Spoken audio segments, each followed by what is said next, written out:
abarokore benshi murwaye indwara mwihamagariye kuko mwagiye mutavuganye nayo. Kujya kuguza miliyoni 50 ngo urashaka kugura rava ngo nk'abandi badiyakoni ba hano ku idini ngo nanjye batazansuzugura bazi ko mfite amafaranga. Kajya kugura rava mu nguzanyo, ejo tukakubona kuri babihemu. Ubu dufite abantu baba mu idini ariko bafite aba agent kandi babyina cyane, baririmba cyane, batanga icya 10 n'amaturo cyinshi, batanga amafaranga menshi mu idini ariko bafite aba agent ahantu.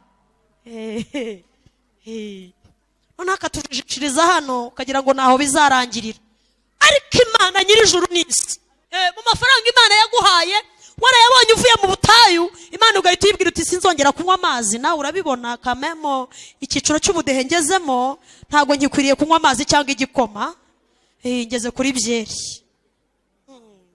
Ugahita ubwira Imana uti nahinduriwe ikiciro. Bwa mbere twahuye ndi mu kiciro cya 2 cy'ubudehe, ubu ngeze mu kiciro cya 4 kamemo, ndicarana n'abakire n'abasirimu, nta muntu uzamana ndi kunywa fanta yansuzugura. Nimutumvira umugisha n'umuvumo n'abaturanyi, ahari kuza umugisha hazaza. Haleluya. Amen. Kubaje namaze kuvuga amazina yanjye, nitwa Joseline Mukatete, ndi umukristo ukunda Imana n'abantu bayo, kandi kitugenza uyu munsi muri aya masaha meza gutaramira Imana no kuvuga ibya Yesu. Ndashima Imana rero ko Imana yadushoboje, yaturinze namwe ikabarinda, nihabwa icyubahiro. Tumaze gushima Imana, turashimira abayobozi b'itorero batugiriye icyizere mu ruhando rw'abavuga butumwa benshi bari muri iki gihugu.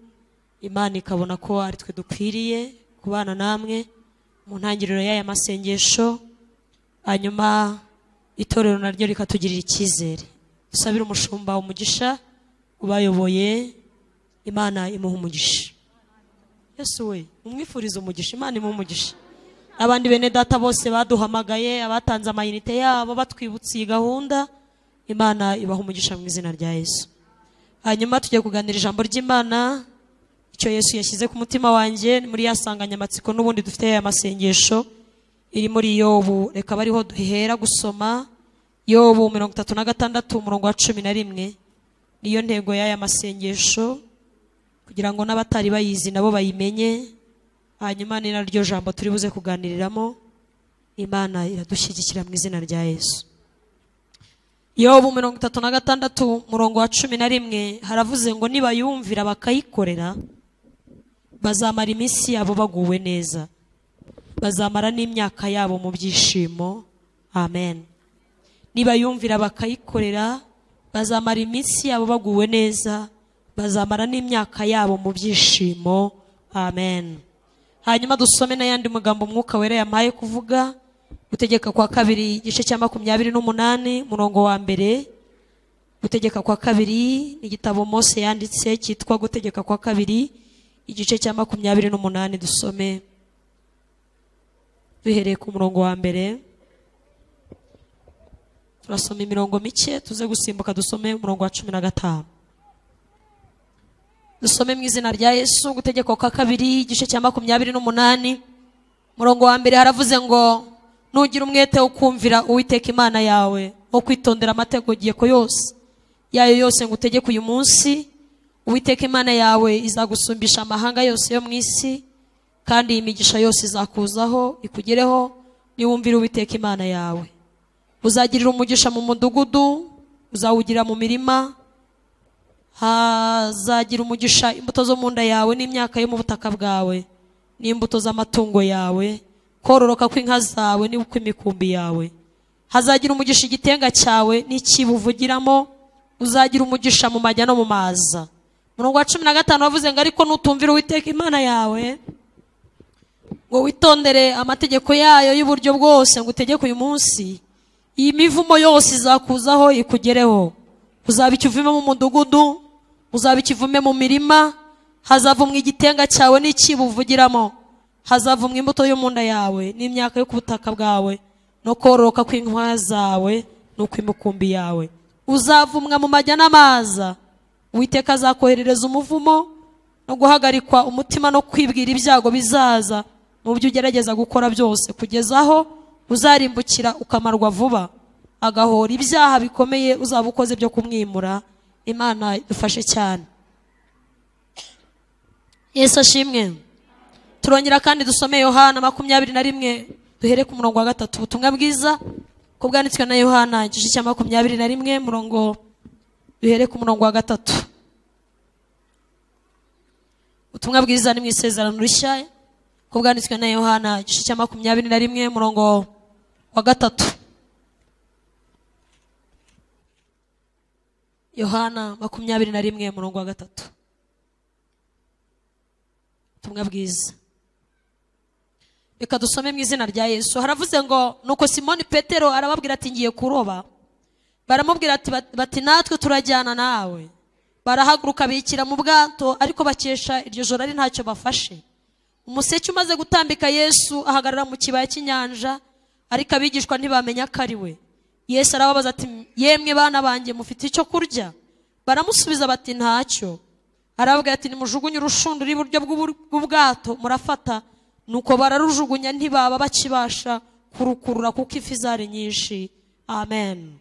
Dusoreze mu rwandiko Petero yanditse rwa kabiri igice cya 2 umurongo wa 20. Rwandiko rwa Petero yanditse igice cya 2 umurongo wa 20. Rwandiko rwa kabiri Petero yanditse igice cya 2 dusome umurongo wa 20. Paje ya 242 mu isezerano rishya. Rwandiko rwa kabiri Petero yanditse igice cya 2 umurongo wa 20 aravuze ngo niba kumenya neza Yesu Kristo umwami wacu n'umukiza kwarabateye guhunga bakava mu by'isi byo nona maze bakongera kubyizingiritiranizamo bikabanesha. Ibya nyuma byabo biba birushije ibya mbere kuba bibi. Icyajyaga kubabera cyiza yaba batigeze kumenya inzira yo gukiranuka biruta ko basubira inyuma bamaze kuyimenya bakareka itegeko ryera bahawe. Ibyaba sohoreyeho n'iby'uyu mugani ukuri ngo imbwa isubiye ku birutsi byayo kandi ingurube yuhagiwe isubiye kwiyuhagira mu byondo. Imana idufashe cyane. Wa mucuranzi yasohotse. Reka ndirimba indirimbo yanyiriwemo uyu munsi hanyuma tuganire aya magambo. Nizera ko muri bubane maso nanjye. Haleluya.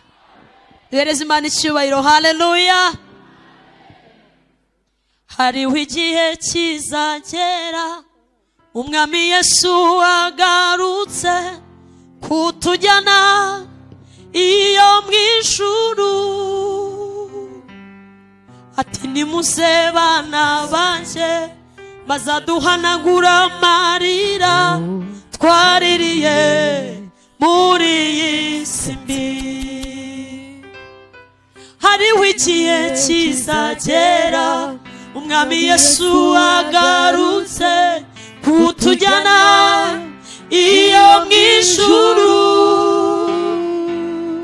Ati nimuze bana banje bazaduhanagura amarira twaririye muri iyi si mbi. Nishimiye kuzakubona Yesu ugusaba ugarutse kujyana. Ugusaba ugeze ku bicu nanjye mpite gusanganira. Tuzibagirwa imibabaro yose tuzibera mu munezero. Mbega ukuntu bizaba ari byiza tuzibanira n'umucunguzi tuzibera mu munezero. Mbega ukuntu bizaba bimeze. Nishimiye kuzakubona Yesu ugusaba ugarutse kujyana. Ugusaba ugeze ku bicu. Haleluya. Nanjye mpite gusanganira. duhereze Imana icyubahiro. Mwami Yesu azaza. Haleluya. Amina. Mwami azaza, azaturuhura. Amen. Kandi tuzishimira kubana nawe iteka. Haleluya. Amina. Pawulo yaravuze ngo ndetse n'ibyaremwe byose bitegerezanyije amatsiko ngo guhishurwa kw'abana b'Imana. Aravuga ngo nuko mubwira nayo magambo kandi mumaranishanye imibabaro, mukomeze amava atentebutse n'imitima ifite ubwoba, muyibwire ngo Umwami Yesu azaza. Iryo ni ryo humure dukwiye kubwira abantu, tukabwira abantu ngo Yesu azaza. Haleluya. Yesu we munyikirize. Haleluya. Ngirgihumure, Umwami Yesu azaza. Kandi nitujyayo ntituzagaruka inaha mushubu. Ndashimira Imana ko nitujya mu ijuru ntituzagaruka. Umuntu ashobora kujya muri Amerika ariko akagaruka mu Rwanda, ariko nitujya mu ijuru ntituzagaruka. Imana ishimwe cyane.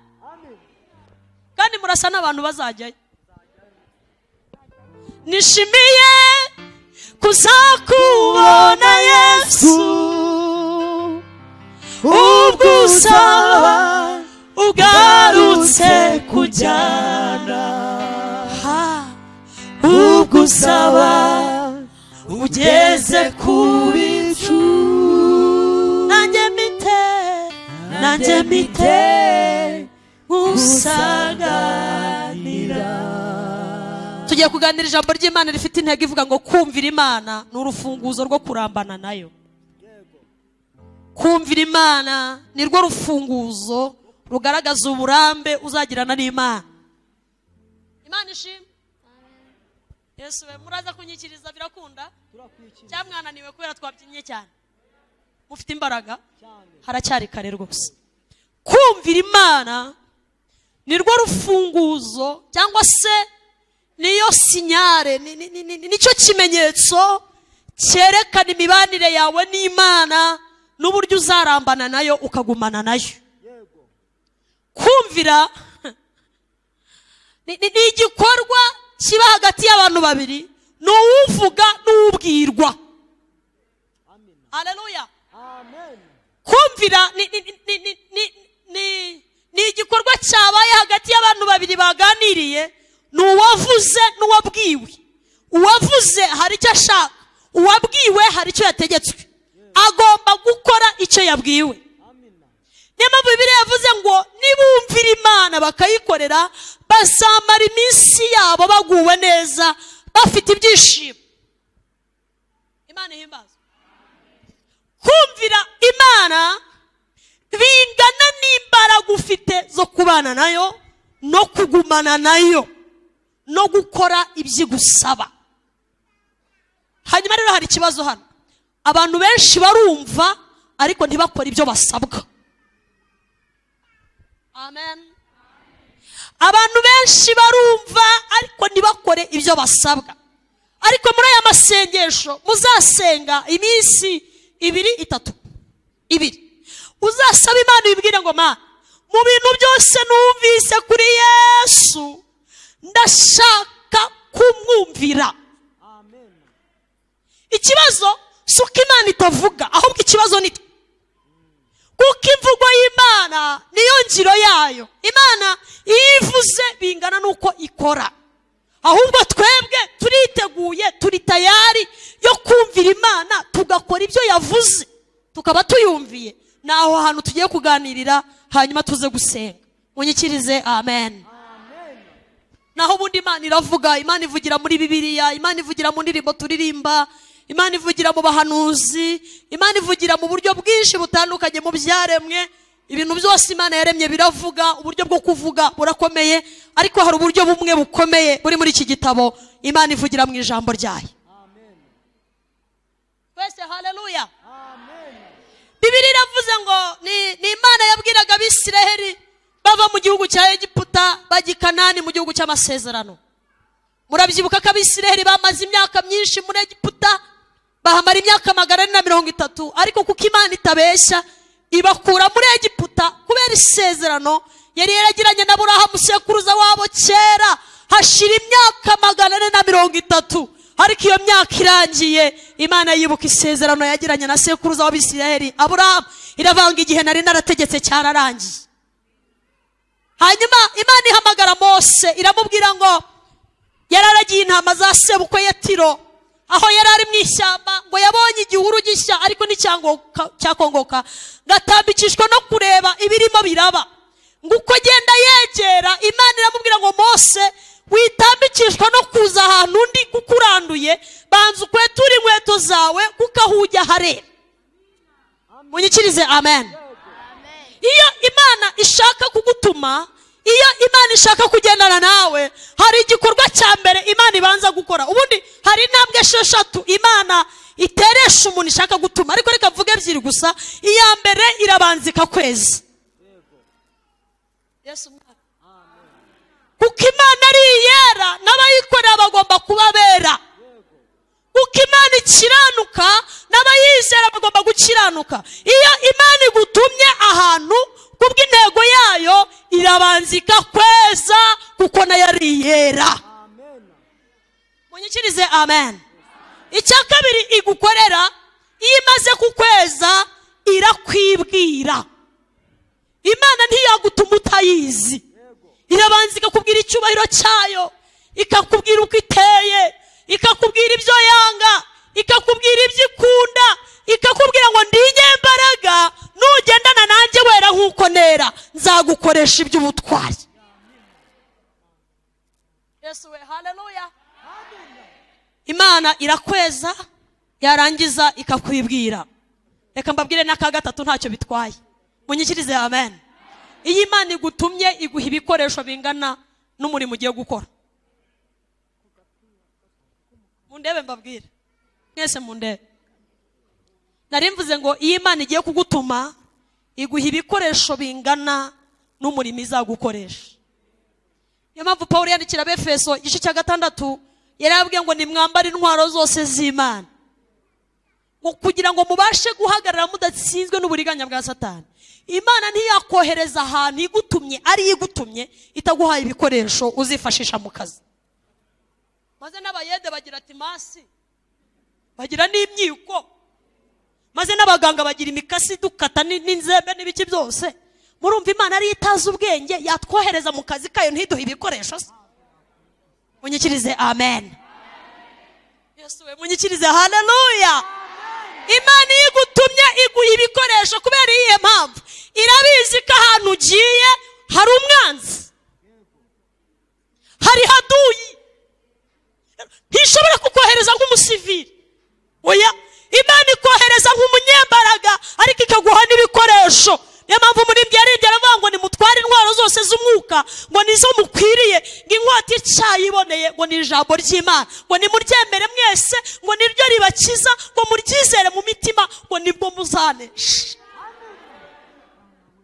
Rero iyi Imana igutumye irakweza ikakwibwira ikaguha n'ibikoresho uzifashisha mu kazi kayo. Munyikirize amen. Munyikirize amen. Abisirayeli rero Imana ibakuza amaboko akomeye muri Egiputa ikoresheje umugaragu wayo Mose. Arabajyana abambukana inyanja itukura. Iri jambo dusomye bari bari hagati mu nzira bataragera i Kanani. Imana irabicaza irabaganiriza nk'uko mwaje gusenga. Mwagize neza kuza gusenga. Irabicaza irabaganiriza, ibaha amakuru y'igihugu irimo irabajyanamo. Irabwira ngo igihugu mbajyanamo ni igihugu cy'amata n'ubuki, ni igihugu muzarya mutavunitse, ni igihugu muzambara mutavunitse. Imvura yaho narayitegetse, ubutaka bwaho bwerera igihe, izuba ryaho rimenya igihe rigomba kuvira, ni igihugu cy'amata n'ubuki. Irabwira ngo kandi ahantu bajyana nzakuramo abandi bantu, nzakuramo ubwoko butanyubaha, shyiremo mwebwe ubwoko natoranyije. Imana ishimwe. Nzakuramo Abahivi, nkuremo Abayebusi, nkuremo Abaheti, nzakuramo ishyanga ritanyubaha, njyaneye abantu banyubaha. Irabwira ngo kandi nimugerayo muzanywa ku mariba y'amazi mutafukuye, muzarya ku mbuto z'imyelayo, hari ibiti byiza bizajya biberera, muzarya muhage, hariyo byose. Ariko irabaganiriza aya magambo twasomye muri 28. Irabwira iti nimwicane mbabwira kondisiyo, amategeko n'amabwiriza bigira gute? mwanyikirije se haleluya amategeko n'amabwiriza bigira gute hanyuma rero MTN ntago irusha Imana ubwenge amategeko n'amabwiriza bigira gute akoma mwanyikirije ko nabakunze kwera twese haleluya irabica zirabwite mwicare hano hari igihe muzajya murya mutavunitse mukavanga umuceri na mayoneze hafi aho hari n'agafiriti hari inyama z'ibigumba ziri mu isombe n'iziroti n'iz'inkoko n'iz'inka saramanje yuzuye ibiryo muri firigo harimo amafi ibintu bimeze neza ibyo nzabikora kuko ndi Uwiteka ubajyanayo nzabibaha nzabagirira neza muzajya mwambara imyenda muhinduranye garidorobe cyangwa varize bitewe n'ikiciro cy'ubudehe buri wese azajya yambara berwe nta kibazo mfitanye namwe mfite uruganda rukora imyenda munyikiriza haleluya irabwira iti abana banyu basiga kandi nta ngumbi zaba muri mwe nzabatuza mu Rwanda n'ibisanga mbajyane no mu Burayi nzabajyana aho nshaka kuko ndi Uwiteka ariko mwicare babwira amategeko n'amabwiriza ukuntu bizakurikizwa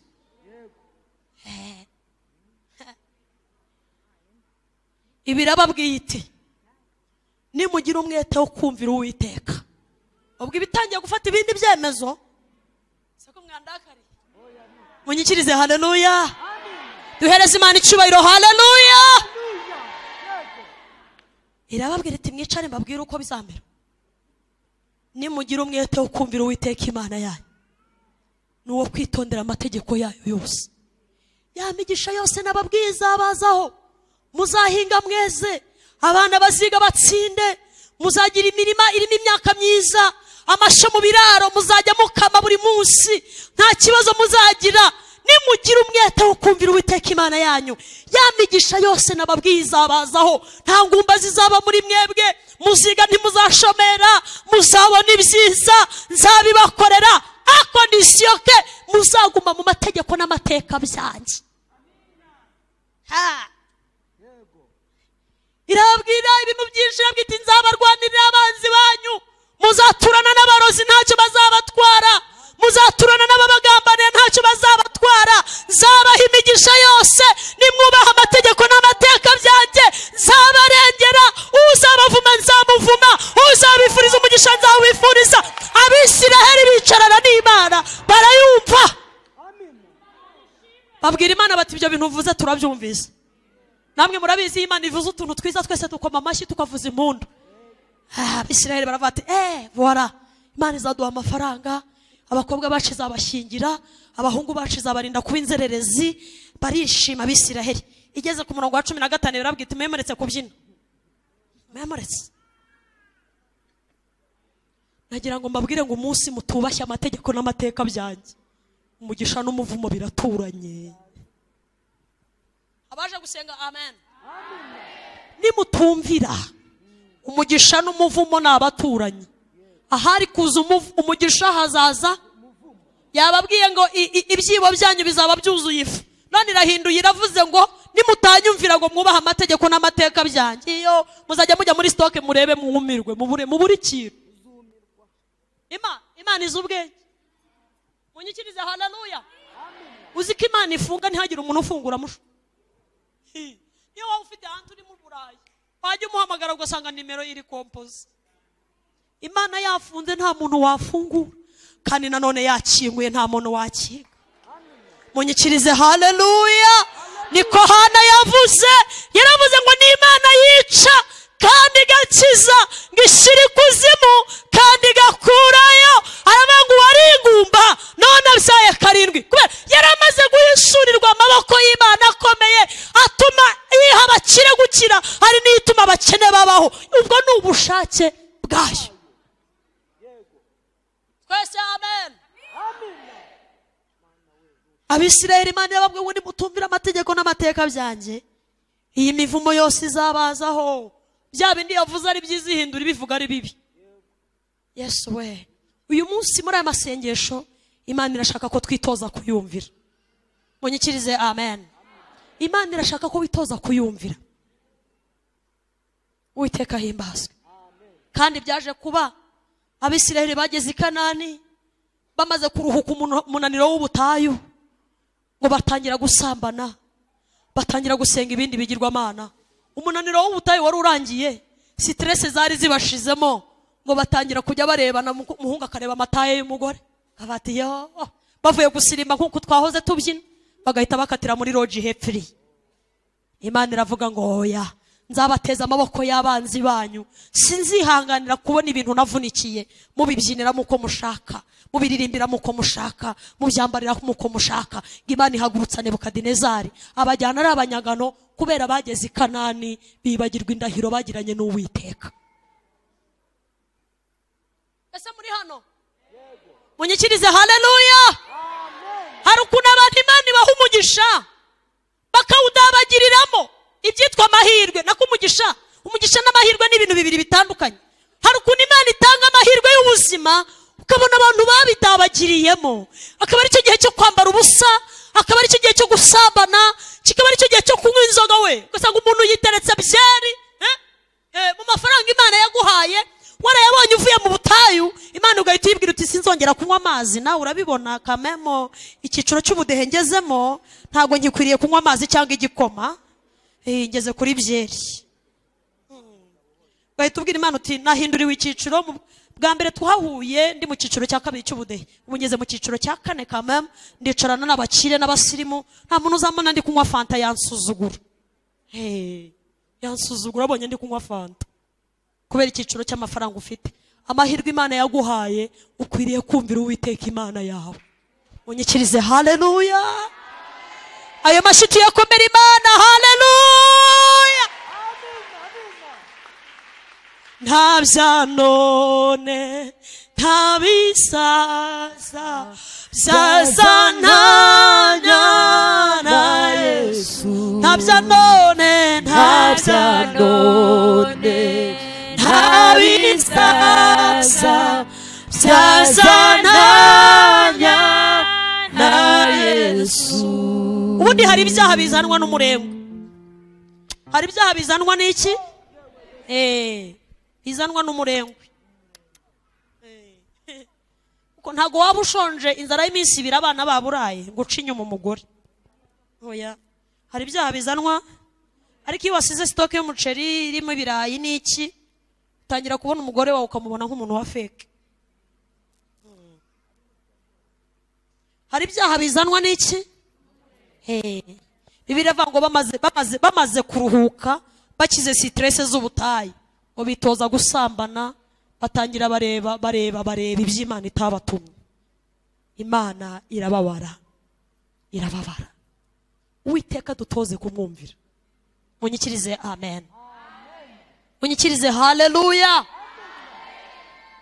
Impamvu narivuze ngo hari ibyaha bizanwa n'umurengwe, Dawidi akiri mu ishyamba arwana n'intare n'idubu. Mundebe hano mbabwira amakuru. Haleluya. Dawidi akiri mu ishyamba arwana n'intare n'idubu, ntiyigeze ararikira umugore. Oya, yarebaga